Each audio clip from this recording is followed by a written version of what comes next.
Pour être régulièrement informé de la publication de nouvelles vidéos, abonnez-vous à notre chaîne YouTube Postervision.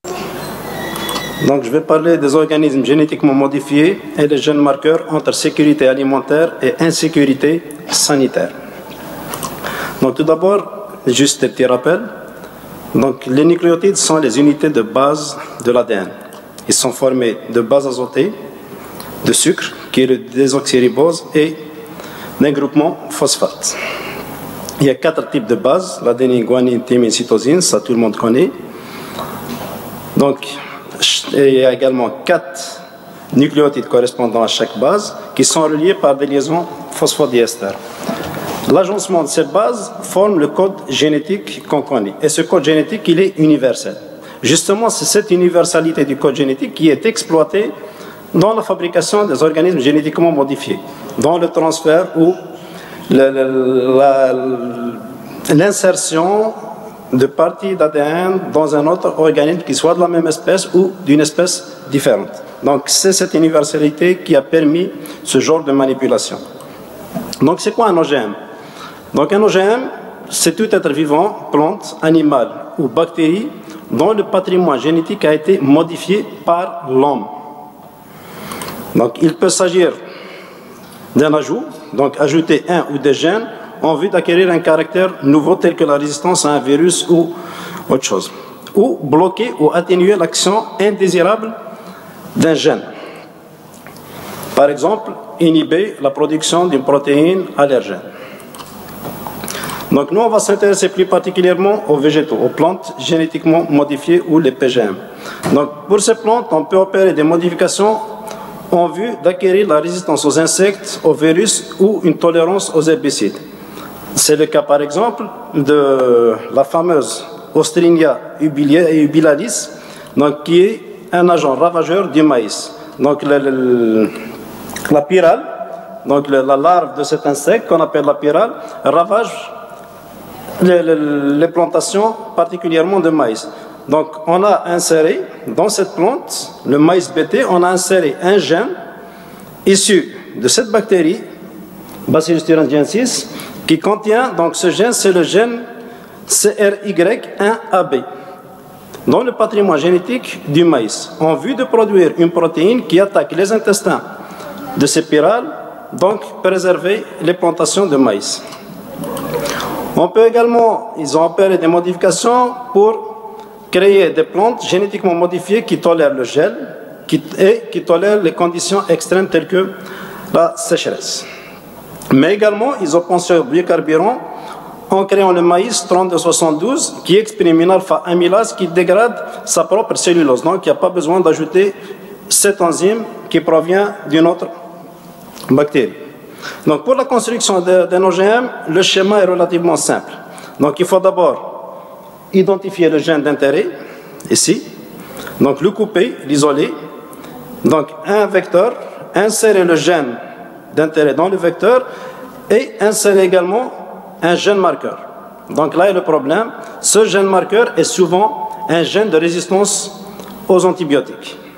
Donc, puis, opérer la transformation, soit isoler le plasmide, donc l'accrocher à des microbilles de tungstène et bombarder les cellules, soit opérer par Agrobacterium tumefaciens, que tout le monde connaît. Donc le grand problème ici, c'est ce gène de résistance aux antibiotiques qui est utilisé pour identifier ou isoler les plasmides ayant inséré le gène, pour pouvoir par la suite l'insérer dans la plante. Ce gène marqueur, il y a énormément de gènes qui sont utilisés. Certains, ce sont ceux qui codent pour la résistance à des antibiotiques utilisés en thérapie humaine. Donc ces gènes sont par la suite, certains réisolent ces gènes, c'est-à-dire je l'insère, j'identifie le plasmide, puis une fois le plasmide identifié, je coupe le gène, j'enlève le gène, j'utilise le plasmide et je laisse uniquement le gène que je vais insérer dans la plante. D'autres ne le récupèrent pas, parce que c'est coûteux. Donc ils injectent le plasmide, le vecteur, avec le gène d'intérêt et le gène de résistance aux antibiotiques. À titre d'exemple, par exemple, le gène NPT2, résistant aux deux antibiotiques, kanamycine et néomycine, est présent dans la pomme de terre transgénique EH92-527-1. Cette pomme de terre génétiquement modifiée bénéficie depuis le 2 mars 2010 d'une autorisation de mise en culture. Vous avez également le gène BLA-TEM116 utilisé dans la construction du maïs BT176. Ce gène, il a été trouvé dans de nombreux isolats à plusieurs centaines de kilomètres de cultures OGM. Donc, ce chercheur, Avnar, de l'Institut de recherche sur la nutrition, a créé un intestin artificiel pour modéliser la digestion. Donc, l'ADN des bactéries avait une durée de vie de 6 minutes dans le grand intestin. Il affirme que cela est suffisant pour transmettre le gène modifié aux bactéries intestinales. C'est-à-dire, les chercheurs, bon, peut-être les partisans des OGM, disent que lorsqu'on ingère une plante génétiquement modifiée, donc son ADN est dégradé dans l'intestin. C'est-à-dire, qu'il soit OGM ou non OGM, l'ADN est dégradé jusqu'à ce qu'il devienne des bases. Donc, peu importe qu'il provienne d'un OGM ou d'une plante non OGM. Mais cette durée de vie de l'ADN, qui est aux alentours de 6 minutes, suffit peut-être pour transférer ce gène tel quel dans une bactérie de l'intestin. Donc, cette transformation a une chance sur 10 millions d'avoir lieu. Certes, c'est très peu, mais ce n'est pas anodin puisqu'il y a plus de 1000 milliards de bactéries dans l'intestin. Donc, dans ces 6 minutes, le transfert peut avoir lieu. Donc, pour détecter les OGM, c'est très simple. Donc, pour détecter les OGM, il suffit d'une puce à ADN qui peut détecter en même temps 12 voire plus d'OGM. On peut également le faire par une simple PCR. Si on connaît les gènes insérés, une simple PCR peut nous dire est-ce qu'il y a eu insertion d'un gène étranger ou non, et même par des réactions immunologiques. Pour les avantages, juste pour cerner un peu, les défendeurs de ces OGM, ils disent qu'ils sont bénéfiques puisqu'on peut combattre la famine dans le monde, particulièrement en créant des plantes résistantes à la sécheresse et à la salinité. Donc on peut cultiver des terres qui n'ont jamais été cultivées suite à ces conditions extrêmes. L'autre argument, c'est qu'on peut apporter à ces plantes génétiquement modifiées, on peut les enrichir en certains éléments tels que par exemple le riz golden, qui est enrichi en vitamine A pour combler plutôt la carence de 100 à 140 millions d'enfants souffrant et qui entraînent chaque année la cécité. C'est-à-dire ils ont pu améliorer ce riz. La graine de riz donne plus de vitamine C, particulièrement pour les populations dont l'alimentation est principalement basée sur cette denrée. Également, réduire le risque d'allergie aux aliments comme les arachides et les noix. C'est-à-dire on peut inactiver les gènes qui produisent la protéine allergène. Par contre, pour les risques sanitaires, ils sont énormes. Par exemple, les plantes génétiquement modifiées ne sont pas suffisamment contrôlées avant d'être mises sur le marché. En général, c'est une période de 2 à 3 ans. C'est une période qui est largement insuffisante pour évaluer les risques. Les contrôles sont faits sur une durée de 3 mois avec des laboratoires choisis par les firmes semencières et les résultats sont tenus secrets. C'est la firme elle-même qui fabrique les OGM qui choisit le laboratoire. Donc ça pose problème. En Allemagne, des chercheurs ont pu conduire des expériences sur des rats nourris au maïs Monsanto 863. Ces rats ont développé plusieurs lésions dans plusieurs organes. La plante pourrait réagir à la transgénèse en produisant des protéines non désirées.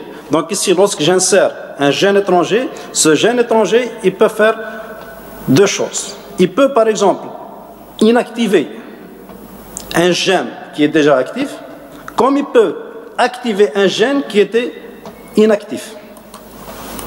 Donc, il peut produire des toxines ou des allergènes. Il peut également produire un supplément de toxines ou allergènes naturellement présents dans l'organisme. C'est-à-dire, en quelque sorte, c'est une surexpression d'un gène. Les plantes résistantes aux herbicides sont arrosées d'herbicides et sont ensuite consommées par les animaux et l'homme arrive au bout de la chaîne alimentaire. C'est-à-dire, lorsque je modifie une plante, elle devient résistante à l'herbicide, donc j'arrose abondamment par cet herbicide. Donc, et ces plantes sont par la suite, actuellement, presque tout ce qui est plantes génétiquement modifiées sont destinées à l'alimentation animale. Mais au bout du compte, j'alimente l'animal, puis l'homme vient au bout de la chaîne alimentaire. Et on sait que ces herbicides sont la cause majeure du cancer de nos jours. Donc l'herbicide utilisé est le Roundup qui est cancérigène et qui peut rendre stérile. Normalement, vous avez tous entendu parler de l'affaire du glyphosate. C'est le principe actif de ce Roundup. Des allergies alimentaires ont pu être constatées avec les OGM. Les plantes pesticides produisent du pesticide en permanence. C'est-à-dire, lorsque j'insère un gène qui produit une protéine qui peut tuer un insecte, donc elle le produit en permanence. Ce n'est pas sur commande. Lorsque l'insecte vient, elle produit, sinon elle ne vient pas. Donc elle produit en permanence. Lorsqu'on ingère ces plantes génétiquement modifiées, donc on ingère également ce pesticide. Donc le danger pour l'homme, c'est quoi? Il est double. On ne sait pas ce que ce pesticide va faire dans notre organisme, on ne sait pas ce que les produits de dégradation de ce pesticide vont faire. L'accumulation avec le temps de ces produits va se faire. Donc une étude à court terme n'est pas suffisante pour évaluer les risques de ces OGM.